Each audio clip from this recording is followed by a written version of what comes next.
Hey guys, how you going? Hope you're all doing very well. This afternoon I'm going to be doing yet another movie review. This movie is a crime film from Denmark, Danish language English subs, released in the year 2018, directed by Christopher Boe, and this film is called The Purity of Vengeance. It's also known as Journal 64, but The Purity of Vengeance is the title here in Australia. So if you can't find it under one title, please look for it under the other.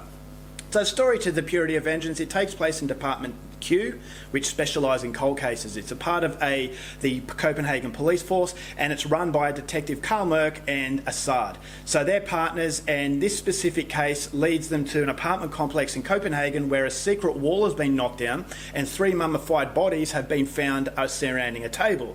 So the Detective Carl Merck and Assad, they piece together the clues, and it leads them back to the 1960s to an all-girls home.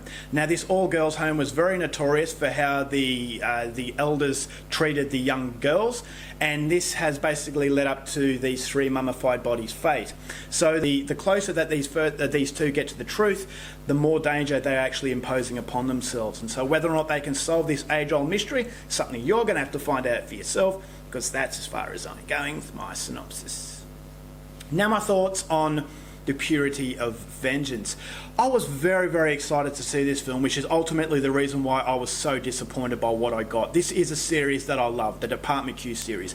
A series that is not only about police procedural, but it's also about character studies of 2 very interesting individuals. You've got Carl Merck, who is the main character, who is played by Lie-Kaas, and Assad, who is played by Faris. Now, these are 2 fascinating characters that they're detectives, they've been sworn to protect the public, and they're there to uncover age-old mysteries and finally get closure. And so they are what you would associate with good guys, but they are very torn individuals. And so when you've got a specific moment in the police procedural efforts that aren't quite interesting, it is compensated for the fact that it goes into the stories of these characters, and no story really outshines the other. So it always invests your interest. And this is what the books by Adler-Olssen did so well, and this in turn is what made these movies so good. And so a lot of people that were fans of the books didn't like these movies, but I think that die-hard fans of a specific source material can be a little bit unfair towards an adaptation, because they go in there with the mindset that they're going to hate it, and so it doesn't really give them the opportunity to really enjoy what the movies produce. And what the movies ultimately want to produce is something that is respectful to the source material, but in fact something that creates something a little bit different. And so it's not just plagiarizing, word for word what the books are about, is because the books can fit so much more in, whereas a movie has a little bit more difficulty fitting in all that material. And so taking creative liberties here and there can be, in my view, forgiven. And so coming into this Department Q series, I was giving it every opportunity to impress me, because I really like the books, and I was actually really happy with the first 3 installments of this series. You've got the first movie, that was The Keeper of Lost Causes, that I thought was okay. Had a lot of curiosity in it though. It actually felt like an origin film. It felt like a starter of what was to come.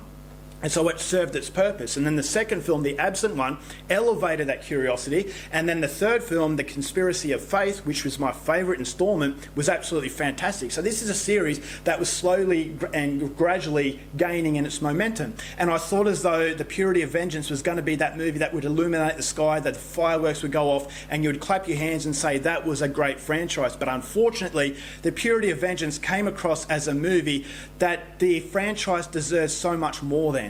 This felt like a movie where a gun was held to the director's head, and it felt like an obligation to make. It didn't feel like this director, Christopher Boe, was a fan of the series, and there was no real love behind it. I thought the police procedural element was very lackluster, and the characters were strangely empty. And that's something I'll go into a little bit later, but what I liked about this movie, and prevents it from being a disaster, was the fact that the tone was very, very consistent. This is a very dark series. This is a series that really looks at the ugliness of humanity and getting to know people that are very despicable. And so it has almost like a David Fincher's Seven atmosphere. It's nowhere near as good as David Fincher's Seven, but that atmosphere of the seedy underbelly is that these detectives are going into a world that's very intimidating, and so you go along with them, and they're almost like your protector. And so that's what I really like. But along the way, you get to know these detectives and know that they're not a stereotypical superhero. They're not bulletproof. They are actually real people, and they're dealing with their problems as well. And so that complicates matters, and there's a lot of grey area to this series,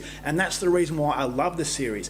But coming into this movie, as I said, it had all the recipe for an absolute success. It started off with a very, very disturbing and morbid scenario where you had these 3 mummified bodies, and it's obvious that they've been there for a very long time, so it begs the question, why?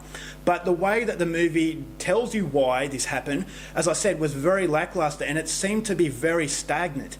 Is that the story just goes along at a very snail pace. It's very, very pedestrian, but then right at the end, there are characters that give you monologues, and all that exposition is there because the natural storytelling isn't competent enough to tell a story on its own. And this is something that the other films had, is that it had that natural sense of storytelling, therefore it didn't have to hold your hand and tell you everything that was going on. Whereas Christopher Bo's effort in this film felt like a generic Hollywood movie where it's treating the viewer as though they don't have what it takes to follow a movie on their own, that they're led into the darkness and they have to walk by themselves. This is a film where the director has to hold your hand and really dictate to you what is going on. So it's sort of like an insult to the intelligence, and it comes away as a bit of an irritating sort of response in that respect.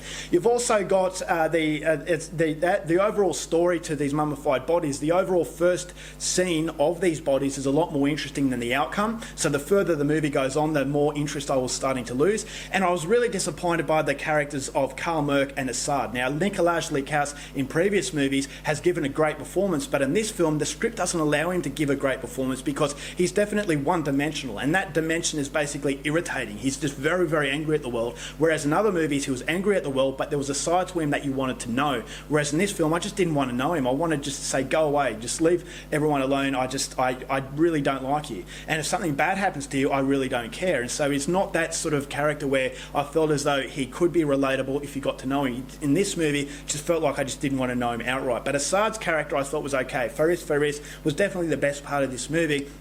But ultimately, Nicolas Lie-Kaas's performance summed up what this movie was. It felt like an obligation to be there.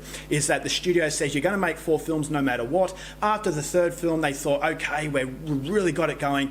Oh, but we forgot we've got to make a 4th film now.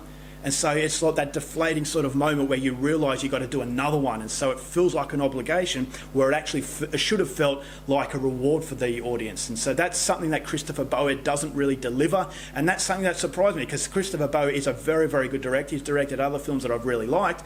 And I thought as though there were some elements in this movie that were very good. I thought the overall flashbacks told the story very well.